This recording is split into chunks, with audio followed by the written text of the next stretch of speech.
The emergency message came through on a frequency that nobody had used in over 50 years.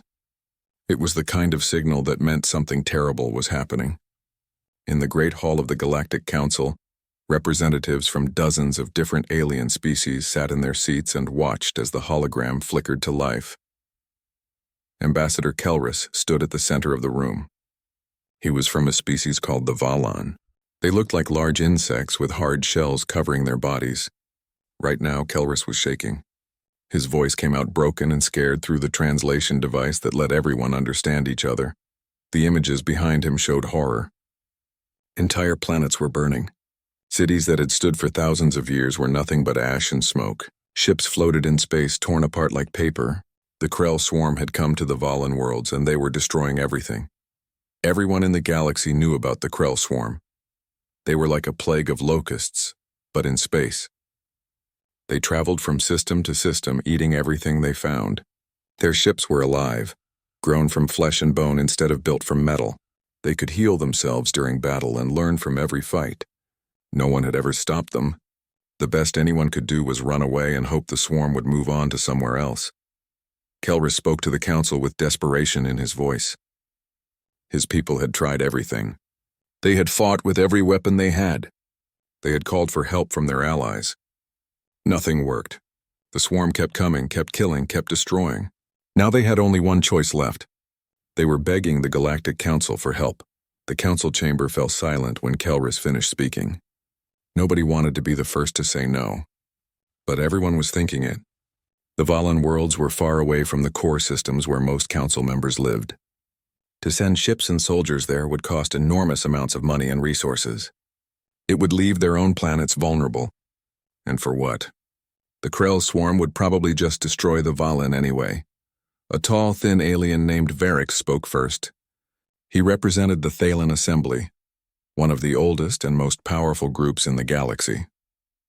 His words were polite but cold. The council felt very sorry for the Valan people. The situation was truly terrible. But sending military forces would put too many other worlds at risk. Each species needed to protect their own territory first. Kelrus looked around the room, seeing the same expression on every face. They had already decided. They were going to let his people die. His voice cracked when he spoke again, asking if this was really the answer. Would the Great Galactic Council simply abandon an entire civilization? More silence. Some of the representatives looked away, unable to meet Kelrus's eyes. Others studied their displays, pretending to be busy with something important. The message was clear even without words. The Valan were on their own. Then a voice spoke up from the back of the chamber. It was young and female, with an accent that marked it as coming from Earth. Most of the council members barely knew where Earth was. Humanity had only joined the galactic community about 100 years ago. They were considered primitive and backward by most standards. Their technology was crude. Their understanding of the galaxy was limited. Nobody paid much attention to what humans said. Claire Morrison stood up from her seat. She was the junior diplomat representing Earth, and this was only her second time at a council meeting. She was young, maybe 30 years old by Earth counting. Her dark hair was pulled back, and she wore the simple blue uniform of Earth's diplomatic corps. She said 3 simple words that made everyone turn to look at her. Earth will help. Varric made a sound that might have been a laugh. He asked Claire if she understood what she was saying. Humanity barely had a space fleet. According to the records, Earth possessed maybe 12 warships total.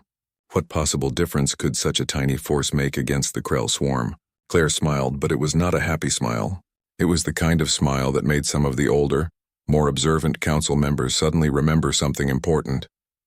Earth was classified as a Class 12 death world. That meant it was one of the most dangerous planets in the known galaxy. The kind of place where almost everything was trying to kill you. The kind of place that created species who knew how to survive against impossible odds. Claire said she needed to make some calls. Give her 6 hours and she would have an answer about what Earth could send. It would not be much by council standards, but it would be everything humanity could spare. Kelrus stepped forward, his whole body trembling with emotion. He did not care if the help was small. He did not care if it was only a symbolic gesture. At least someone in this galaxy still cared enough to try. He accepted Earth's offer with all the gratitude his people could give. But he warned Claire that time was running out. The swarm would reach the Valen core worlds in 3 weeks. After that, it would be too late. Claire nodded and pulled out her communication device. 3 weeks should be enough time, she said. Earth would send everything they could. Then she turned and walked out of the chamber, already speaking rapidly into her device in the human language that none of the translators could quite capture properly. After the council session ended, the representatives gathered in small groups, talking quietly among themselves. Most of them felt a little guilty about refusing to help the Valen. But they also felt it was the right decision. Resources were limited. Every species had to look after their own interests first. That was just how the galaxy worked. A few of the representatives talked about Earth's offer. They agreed it was a nice gesture, even if it would not make any real difference. Humans were known for being emotional and impulsive. They probably did not understand the true scale of the threat they were facing. A dozen primitive warships against the Krell swarm was like throwing pebbles at a mountain. Pointless. But at least it showed the Valen that someone cared. What none of them knew, what none of them could have guessed, was that humans had a very different idea of what counted as everything they could spare. The Galactic Council had made assumptions based on the limited information they had. They thought they understood humanity's capabilities. They were about to learn that they understood nothing at all. Earth had been watching the galaxy carefully for the past 100 years. They had seen how other species acted. They had learned about galactic politics and power structures. And they had made a decision. It was better to be underestimated than to be seen as a threat. So when the Council asked about Earth's military forces, humans had been honest but not complete. Yes, they had warships. No, they did not volunteer exactly how many. The Council had assumed that a primitive species like humanity could not possibly have a large fleet. They had been wrong. Very wrong. And they were about to find out just how wrong in the most dramatic way possible. In orbit around Earth, military commanders were already receiving Claire's call. Emergency protocols were being activated. Ships were being prepared. Personnel were being mobilized. The largest military operation in human history was about to begin, and it was happening because a young diplomat had made a promise to help people she had never met. The galaxy was about to learn something important about humanity. They were about to learn that when humans made a promise, they kept it, no matter the cost. Admiral Jack Hayes stood in the command center deep beneath the Colorado mountains. The room was massive, filled with screens and displays showing military assets from all over Earth and its orbital stations. Officers moved quickly between stations, their voices creating a steady hum of organized chaos. This was the Strategic Defense Coordination Facility, the heart of Earth's military power. Hayes was a tall man in his 50s with gray hair and tired eyes. He had spent 30 years in Earth's Space Navy, working his way up from a junior officer to the commander of all human military forces. He had seen a lot in his career, but he had never seen anything quite like this. General Kate Sullivan walked up beside him. She was shorter than Hayes, with red hair going white at the temples. She commanded Earth's Aerospace Defense Forces, and she looked worried. She asked Hayes to explain one more time why they were doing this. Why were they putting everything on the line for aliens they barely knew? Hayes answered without taking his eyes off the displays. Because it was the right thing to do. The Valen had asked for help. Everyone else had said no. Earth was not going to do the same thing. Sullivan shook her head. She understood the sentiment, but the reality was frightening. They were talking about sending almost their entire military fleet to fight in a war on the other side of the galaxy. If something went wrong, if they lost, Earth would be completely defenseless. Every ship gone. Every soldier dead. The planet would be vulnerable to anyone who wanted to attack. Hayes finally turned to look at her. He asked when Earth had ever been truly defenseless. They had been preparing for an existential threat ever since they learned aliens existed. They had built weapons and ships and trained soldiers for the day when something terrible would come knocking on their door. It turned out that day had come, but the door belonged to someone else. That did not make the threat any less real, or the need any less urgent. Commander Luis Ramirez looked up from his console. He was a younger man, maybe 35, with dark hair and quick hands that never stopped moving across his controls. He reported that the Pacific Fleet was ready. All carriers were prepared for deployment. The Atlantic Fleet was at 95% readiness. The Asian coalition forces were requesting permission to join the mission. Hayes gave permission immediately. They would need everyone they could get. He asked for the total ship count. Ramirez checked his numbers. 843 combat vessels, and the count was still rising. That included carriers, battleships, destroyers, frigates, and support craft. The civilian shipping corporations had also volunteered their heavy haulers for supply duty. If they counted those ships too, the total number was over 1,000. Sullivan whistled softly. The Galactic Council thought humans had maybe a dozen warships. They were going to be shocked when Earth showed up with a fleet this size. Hayes smiled slightly. To be fair, humans had told the Council the truth. They just had not volunteered extra information. The Council had assumed that human warships were the same as their warships. Small, elegant vessels designed for efficient combat. They had never asked for details, so humans had never explained that their warships were something completely different. Earth's ships were built for survival above all else. Heavy armor, redundant systems, enough firepower to crack a moon in half. When humanity had first ventured into space and discovered they were not alone, they had learned quickly that the galaxy was dangerous. So they built ships that could take a beating and keep fighting, ships that would protect Earth no matter what came at them. Hayes asked about personnel. How many people were ready to go? Lieutenant Sophie Chen looked up from her station. She was a small woman with black hair tied back in a tight bun. She reported that volunteers were overwhelming the recruitment centers. Every branch of the military, both active duty and reserves, had people signing up. They even had to turn away retired veterans because there simply was not enough room for everyone who wanted to help. The current personnel count was 327,000. Hayes nodded slowly. That was the thing about humans. When they saw suffering, when they saw injustice, they could not just stand by and do nothing. It was built into their nature. Other species looked at problems and calculated the costs and benefits. They made rational decisions based on logic and self-interest. Humans saw people in trouble and asked how they could help. It made them unpredictable. It made them dangerous. But it also made them human. A communications officer called out that there was an incoming message from the Valen system. Ambassador Kelris was requesting an update on the deployment timeline. Hayes walked over to the communications station and told them to put Kelris through. The hologram that appeared showed Ambassador Kelris looking exhausted and stressed. Behind him, Hayes could see what looked like a refugee center packed with Valen civilians. Children clung to their parents. People sat on the floor with whatever belongings they had managed to grab. The scene spoke of desperation and fear. Kelris spoke, and his voice was heavy with resignation. He wanted to thank Admiral Hayes personally for humanity's offer of help. He knew it was probably just a symbolic gesture, but it meant more than humans could understand that someone still cared. He asked when Earth's ships would arrive. Hayes smiled. He told Kelris that the fleet would begin departure in about 8 hours. Travel time to the Valen sector was estimated at 17 days at maximum speed. They should arrive with about 4 days to spare before the swarm reached the core worlds. Kelris looked confused. He asked what Hayes meant by the fleet. He had thought humanity was only sending a few ships as a show of support. Hayes leaned forward, making sure Kelris could see his face clearly. He explained that Earth was sending everything they had. 843 combat vessels, support craft bringing the total to over 1,000 ships, 327,000 personnel. And he wanted Kelris to understand something very important. They were not coming just to die alongside the Valen. They were coming to win. Kelris stared at the hologram in silence. His translator seemed to be having trouble processing what he was trying to say. When he finally spoke, his voice was barely a whisper. Over 1,000 ships? But the Council had said humanity barely had a functioning fleet.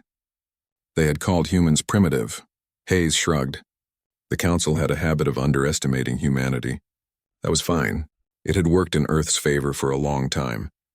But this situation required showing their hand. The Valen needed real help, not political games. He told Kelris that he had to go. There was a fleet to mobilize and a war to prepare for. They would see him in 17 days. As the communication ended, Hayes turned back to his command staff. He told them to show the galaxy what humanity was capable of. All ships were to meet at the Mars staging point within 6 hours. They were going to war, and they were going to do it properly. Around the command center, officers moved with renewed purpose. Orders went out across every communication channel. Ships that had been in dock for maintenance were cleared for combat. Crews that had been on leave were recalled. Weapons were loaded. Supplies were packed. The machinery of war was grinding into motion, and nothing was going to stop it. In orbit around Earth and Mars, in shipyards scattered across the solar system, lights began turning on. Engines that had been cold started warming up. Crews boarded their vessels and began running through pre-flight checks. The human fleet was waking up, and it was hungry for a fight. The Galactic Council had made a mistake. They had assumed that humans were weak because they were young. They had thought that Earth could be ignored. Because it was far from the center of galactic power, they were about to learn that some of the most dangerous things in the universe came from the edges, not the center. And humanity was very dangerous indeed. Captain Nina Alvarez stood on the bridge of the UNS Defiance, staring out through the main view screen at the assembled fleet. It was the most incredible sight she had ever witnessed. Ships stretched in every direction, forming a massive armada around Mars. Each vessel was a monument to human engineering and determination.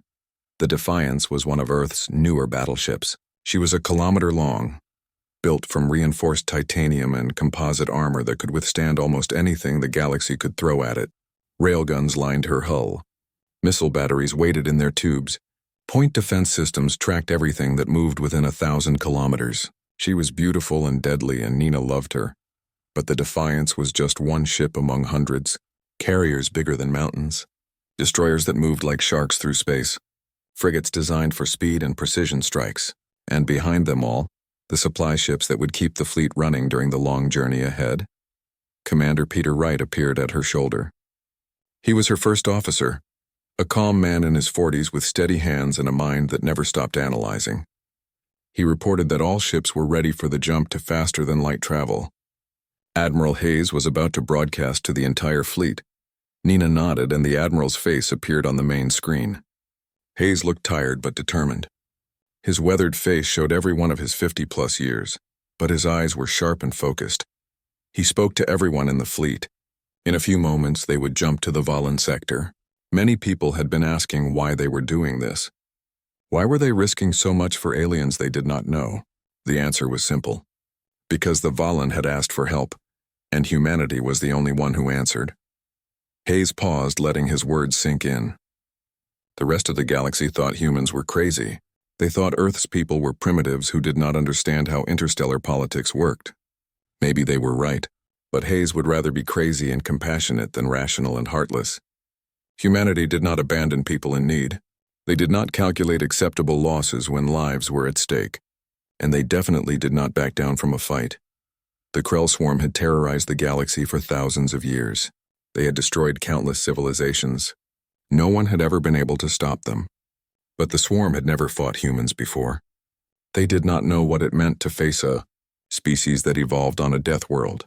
They did not understand that humans had spent their entire history fighting things that wanted to kill them, predators, disease, each other.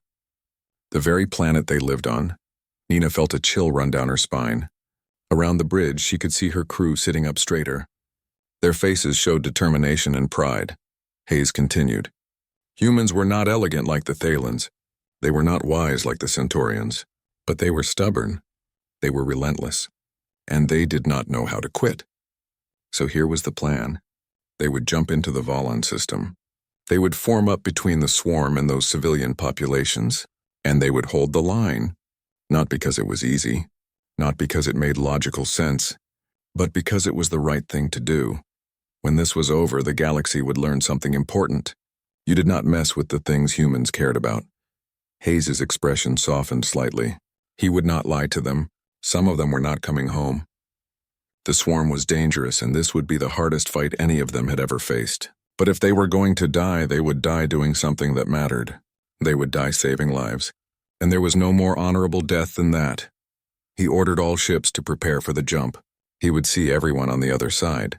The view screen switched back to showing the fleet. Nina took a deep breath and ordered her helmsman to coordinate with the other ships. On Admiral Hayes' signal, they would jump. The next 17 days were a blur of constant activity. Training exercises ran around the clock. Tactical planning sessions filled every spare moment. The fleet maintained tight formation as they crossed the vast distance to the Valen sector. Their faster-than-light drives pushed them to the very limits of what the engines could handle. Nina spent most of her time on the bridge, reviewing everything they knew about the Krell swarm. What she read was not encouraging.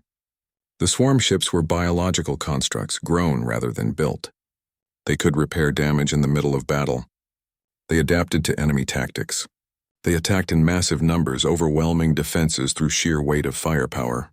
No known species had ever successfully held off a swarm assault.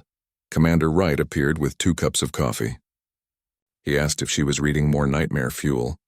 Nina accepted the coffee gratefully. She was just trying to figure out how they were supposed to fight something that adapted to everything thrown at it. Wright smiled. They would fight the same way humans always fought. They would improvise. They would adapt faster than the enemy could. And they would hit the swarm with things it had never seen before. Nina said he made it sound simple. It was simple, Wright replied. Not easy, but simple. The swarm had been fighting species that played by the rules. Ships with elegant weapon systems designed to minimize collateral damage. Tactics focused on preserving resources and minimizing losses. They had never fought humans. Humans did not play by the rules.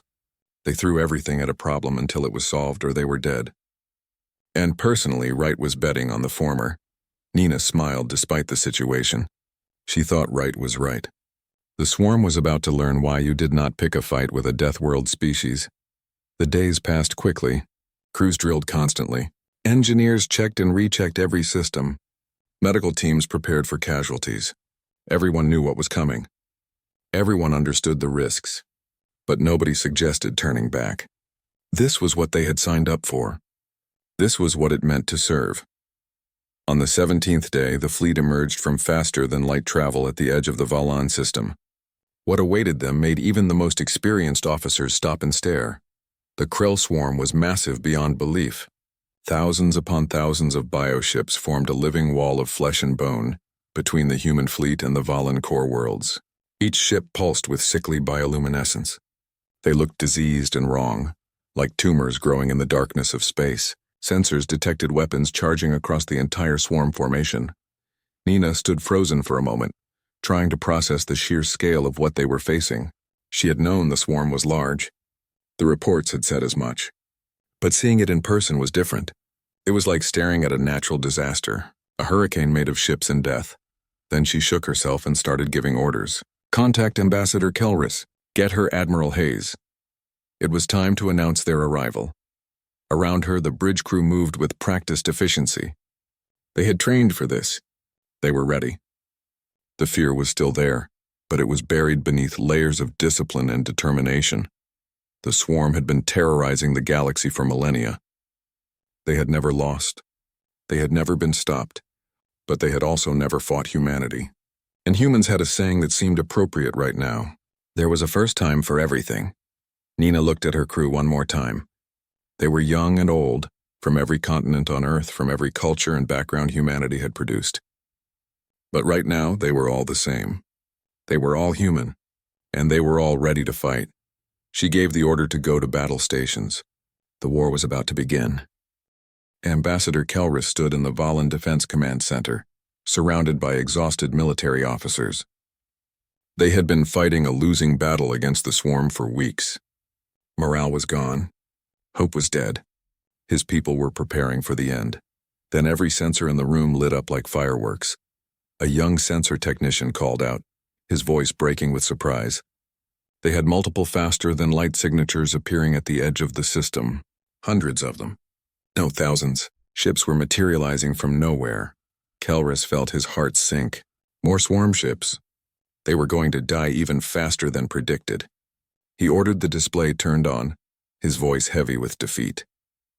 The holographic display shifted and Kelris forgot how to breathe.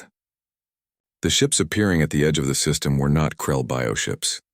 They were angular and mechanical, covered in armor and weapons, and there were so many of them. As he watched, more and more vessels appeared, forming precise military formations that spoke of discipline and power. Someone whispered the question everyone was thinking. Were those human ships? The communications officer announced an incoming transmission from Admiral Hayes. The Admiral's face appeared on the main screen. Behind him, Kelris could see the busy activity of a military command deck. Humans moved quickly between stations, their faces focused and determined. Hayes smiled grimly. He apologized for being a bit late. They had run into some logistics delays getting everyone mobilized. But they were here now and they were ready to work. Kelrus managed to speak, though his voice was shaking. He asked how many ships humanity had brought. Hayes listed the numbers calmly. 862 combat vessels, 214 support craft, 43 carriers with full fighter complements. It should be enough to make a difference. The Valen command center had gone completely silent. Every eye was locked on the human admiral. Nobody could believe what they were hearing. Kelrus repeated the number numbly. Over 1,000 ships. But the Galactic Council had said humanity barely had a functioning fleet. Hayes shrugged. The Council made a lot of assumptions. Humanity had never corrected them because, frankly, they preferred to be underestimated. It was harder to be seen as a threat when everyone thought you were primitive. But this situation called for showing their hand. Kelrus pointed out that the swarm was between the human fleet and the Valen core worlds. The enemy outnumbered them at least 3-1. He was grateful beyond words for the help, but this might be a suicide mission. Hayes told him to let humanity worry about the odds. Kelrus should just keep his civilians away from the combat zone. The humans were about to introduce the swarm to something it had never encountered before. Angry humans protecting people they cared about. The transmission ended, and Kelrus watched as the human fleet began to move. They did not form the typical defensive sphere that most species used. Instead, they arranged themselves in an aggressive formation. Battleships at the front, carriers deploying fighters in massive swarms. It looked less like a defense and more like an attack. The communications officer spoke up again. The humans were broadcasting on all frequencies. It appeared to be music. Kelrus asked what kind of music plays during a battle. The officer checked his systems. It was called Ride of the Valkyries. Apparently it was a traditional human battle hymn. As dramatic music filled the void of space, the human fleet surged forward. The swarm, sensing new arrivals, began to shift its attention. Bioships peeled away from their assault on Valen positions, turning to face this unexpected threat. The two fleets met in an explosion of violence. The humans did not bother with elegant maneuvers or careful targeting. They simply opened fire with everything they had. Railguns launched projectiles at a significant fraction of light speed. Missile batteries filled space with thousands of warheads. Energy weapons sliced through ship hulls.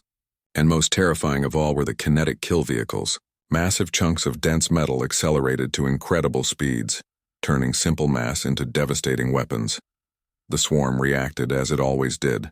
Bioships adapted to counter the new threats. Hulls thickened to absorb kinetic impacts. Point defense systems evolved to shoot down missiles. Energy shields flickered into existence. But the humans had expected this. They were students of every military engagement in galactic history. They knew the swarm's playbook, so they changed tactics. Within minutes of the initial engagement, human ships switched to completely different weapon systems. Chemical explosives replaced energy weapons. Electromagnetic pulse devices disrupted the bioelectric systems the swarm relied on. When the swarm adapted to those, humans switched again. Flak screens made long-range targeting impossible. Jamming systems disrupted swarm coordination. Simple mines that bioships could not detect until too late. Kelrus realized what he was watching. The humans were not trying to win through superior firepower. They were confusing the swarm, making it impossible to adapt because they kept changing the rules. A tactical officer spoke in awe. It was working. The swarm's formation was breaking down. They were not coordinating properly anymore. Then the human carriers launched their fighters. Thousands of small craft poured out from carrier bays. Each one was piloted by a human who seemed to view death as merely an inconvenience. They wove through the battle at speeds that should have been impossible, targeting larger vessels with precise strikes before dancing away from return fire. The swarm had never encountered fighters like these. Most galactic species used automated drones with careful safety protocols. Human pilots had no such limitations. They took risks that made Kelrus's blood run cold, threading the needle between friendly and enemy fire, sometimes using their own ships as weapons when ammunition ran out. The communications officer said quietly that he was intercepting human pilot chatter. Kelrus needed to hear this. The voice that came through was young and female and absolutely fearless. Commander Lisa Torres reported she had 3 enemy ships on her tail and was out of missiles. Did anyone want to help her out? Another voice, male and amused, responded. Blue 7 had her covered. Brake left on his mark. Torres confirmed braking left. She thanked Seven for the save, calling the maneuver beautiful. Seven replied any time. Now they should go find those carrier forms. He heard they were worth triple points. Kelris listened in stunned silence as human pilots joked and laughed while flying through one of the most dangerous combat environments imaginable. They were not just fighting. They were enjoying themselves. Someone whispered that they were insane. Kelris watched another wave of swarm ships fall to the human onslaught. He corrected the speaker softly. They were not insane. They were winning. The battle raged for hours. The swarm threw everything at the human fleet. Bioships that could regenerate. Weapons that adapted. Tactics that had defeated every other species in the galaxy. But nothing worked against humanity. They were too unpredictable, too aggressive, too willing to sacrifice everything for victory. Slowly, impossibly, the tide began to turn. The swarm was not used to losing. They had spent millennia as the apex predator of the galaxy. Now they were discovering what it felt like to be prey, and they did not like it at all. The battle lasted 18 hours. When it ended, the Krell swarm had been completely defeated. The bioships that survived fled the system at maximum speed, leaving behind wreckage and death. For the first time in recorded galactic history, the swarm had been stopped. The human fleet had taken casualties. 73 ships destroyed. Another 142 damaged badly. 12,000 personnel killed in action. Thousands more wounded. But by any military standard, it was a stunning victory. The unstoppable force had been stopped cold. Ambassador Kelris stood in the Valen Planetary Assembly Hall, watching the human fleet maintain orbit around the core worlds. They had been invited to send representatives down for a formal ceremony. But Kelris had requested a private meeting first. There were things he needed to say without politicians and cameras present. Admiral Hayes and Captain Alvarez materialized in the transportation chamber. Both still wore their combat uniforms. They looked tired, carrying the weight of command decisions that had cost lives. But they stood tall and proud. Hayes offered the traditional Valan greeting gesture. Kelris had wanted to see them. Kelris approached them slowly. He wanted to thank them personally. Before the ceremony, before politicians made this about galactic politics, he wanted them to know they had saved his people. All of them. Every child. Every family. Every person who would live to see tomorrow. They owed their lives to humanity. Hayes said simply that they had done what anyone should have done. The Valan had asked for help. Humanity answered. Kelris replied bitterly that no one else had answered. The entire Galactic Council turned its back. They calculated that the Valan were too expensive to save. But humanity came anyway. Why? Humans barely knew the Valan. The Valan had nothing to offer in return. Why risk so much for strangers? Nina stepped forward. Because that was what humans did. They helped people who needed it. Not because it was profitable or strategic, but because it was right. Earth taught humanity that the only way to survive was to work together. To support each other. To never abandon someone in need. That lesson applied to their species and to everyone else too. Hayes added that the council called humans primitives. Maybe they were right by galactic standards. Humanity did not have the most advanced technology. They did not have millennia of spacefaring experience, but they had something the council seemed to have lost. Compassion, the willingness to sacrifice for others, and apparently that was more powerful than anyone realized. Kelris felt his eyes dampen. The galaxy owed humanity a debt that could never be repaid. But he promised that the Valan Confederation would never forget what humans did. Humanity would always have allies in this sector. Always. Hayes extended his hand. That was all they could ask for. Kelris took it, feeling the gesture meant more than any formal treaty. The formal ceremony that followed was broadcast across the entire galaxy. Leaders from every major species watched as the Valan Confederation honored the human fleet with their highest military decorations. But more importantly, they watched footage of the battle itself. They saw what humanity was truly capable of. News of humanity's victory spread like wildfire through galactic space. The species that had been dismissed as primitives had accomplished what no one thought possible. They had stopped the Krell swarm, changed the balance of power in the galaxy, proven that compassion and courage could triumph over cold calculation. In the Galactic Council chambers, the atmosphere was tense. Counselor Varix watched battle footage for the 10th time. His expression grew more concerned with each viewing. He spoke quietly. Over 1,000 warships. Humanity had over 1,000 warships, and the council thought they had a dozen. How did they miss this? Another counselor replied that humans hid their capabilities deliberately. The council never bothered to look deeper, because they assumed Earth was insignificant. They underestimated humanity catastrophically.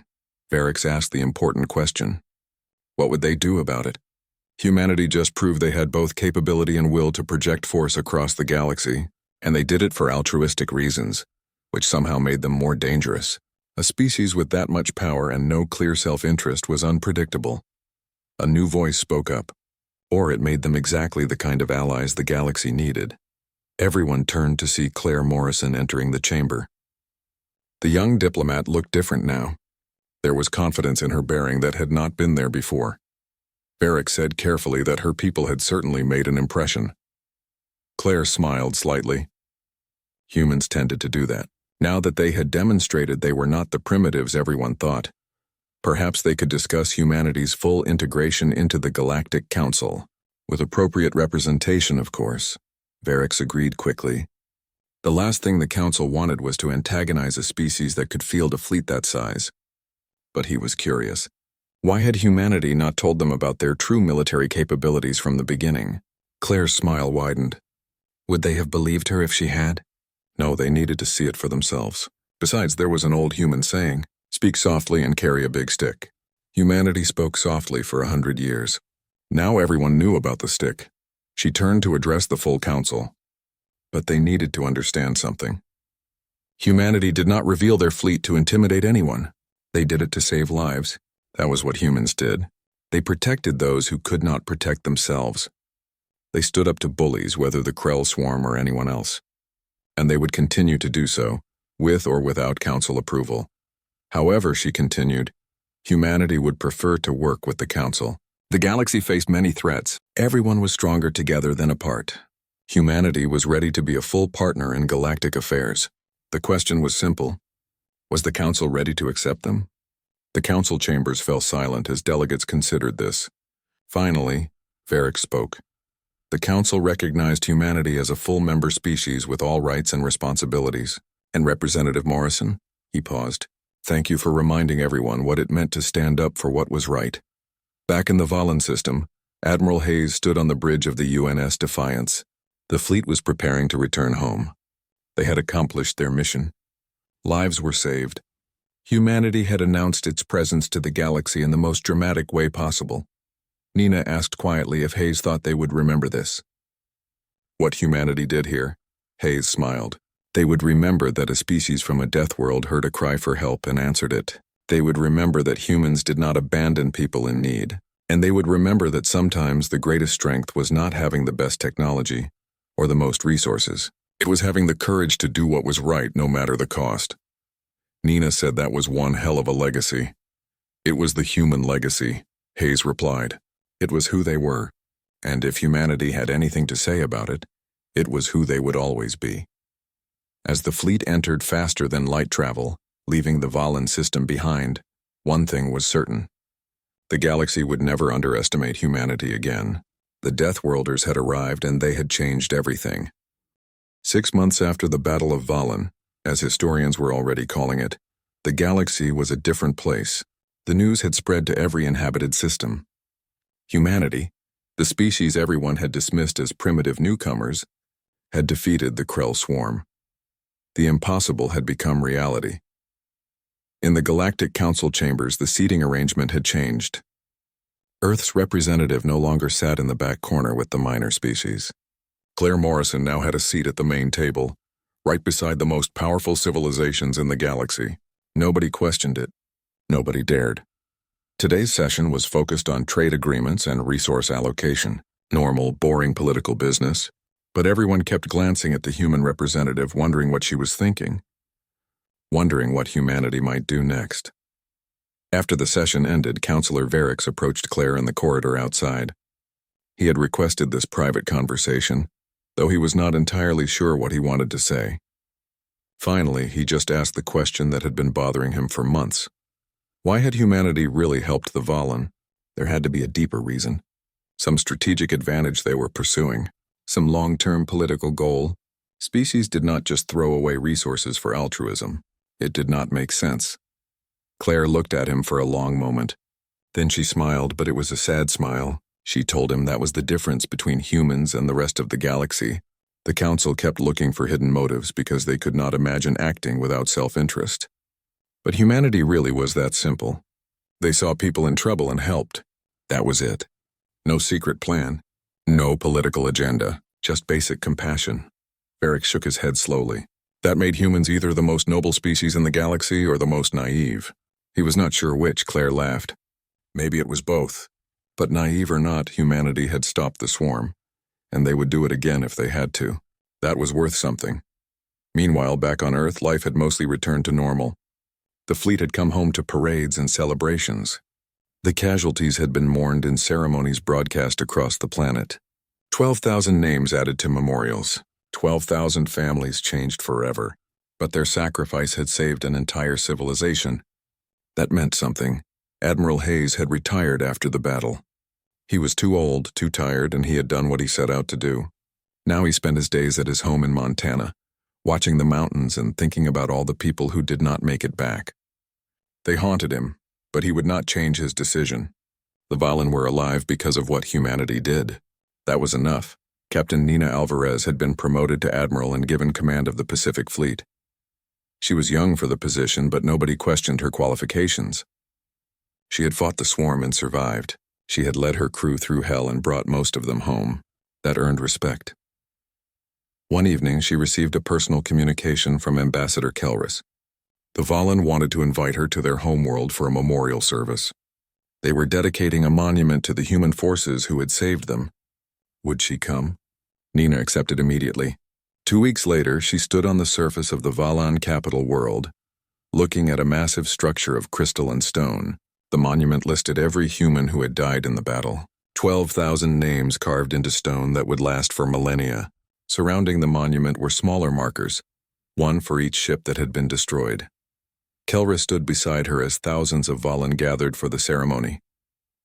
He spoke about what humanity had done, how they had come when no one else would, how they had fought when victory seemed impossible, how they had proven that compassion was not weakness but strength. Nina gave a short speech about the people who had died. She talked about their courage and their sacrifice.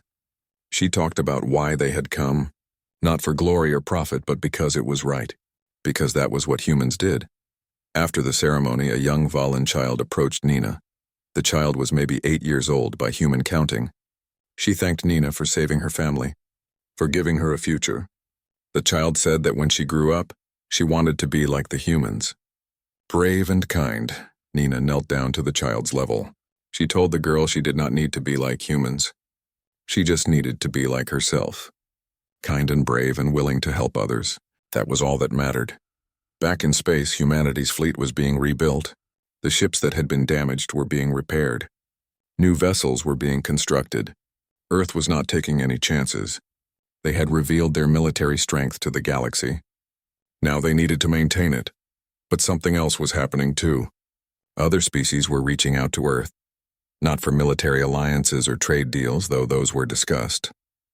They reached out to learn, to understand how humanity thought, how they made decisions, how they balanced compassion with pragmatism. The Valan were not the only ones who had been inspired by what humanity did. Across the galaxy, people were asking questions. If humans could defeat the swarm through courage and determination, what else was possible? If they could risk everything for strangers, what did that say about the rest of galactic civilization? Change was coming. Slow change, but real change. Species that had ignored each other for centuries were starting to talk. The Galactic Council was discussing mutual defense agreements for the first time in its history. The idea that the strong should protect the weak was gaining support. Humanity had not just won a battle. They had started a revolution in how the galaxy thought about itself. Commander Luis Ramirez, now promoted to captain, stood on the bridge of his new ship and watched Earth rotate slowly below. He thought about everything that had happened. How scared they had all been, how impossible the odds had seemed, how they had won anyway. His first officer asked what he was thinking about. Ramirez smiled. He was thinking about how humanity had changed everything by simply being themselves, by refusing to calculate the cost of compassion. By doing what was right even when it was hard. The first officer nodded. That was the human way. Always had been. Probably always would be. They were too stubborn to change. Ramirez laughed. He hoped they never changed. The galaxy needed someone to remind them what really mattered. Someone to stand up when everyone else sat down. Someone to fight when everyone else ran away. Deep in the outer regions of known space, the Krell swarm was regrouping. They had been hurt badly by their encounter with humanity.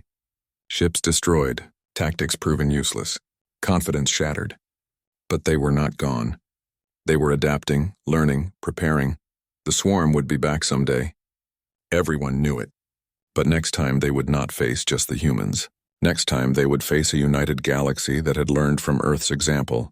The swarm had created their own worst nightmare by forcing humanity to reveal themselves. In her office on Earth, Claire Morrison was drafting the next proposal for the Galactic Council. It was ambitious. A joint military force drawn from every member species. Training programs shared across civilizations. Early warning systems for existential threats. Real cooperation instead of just political theater.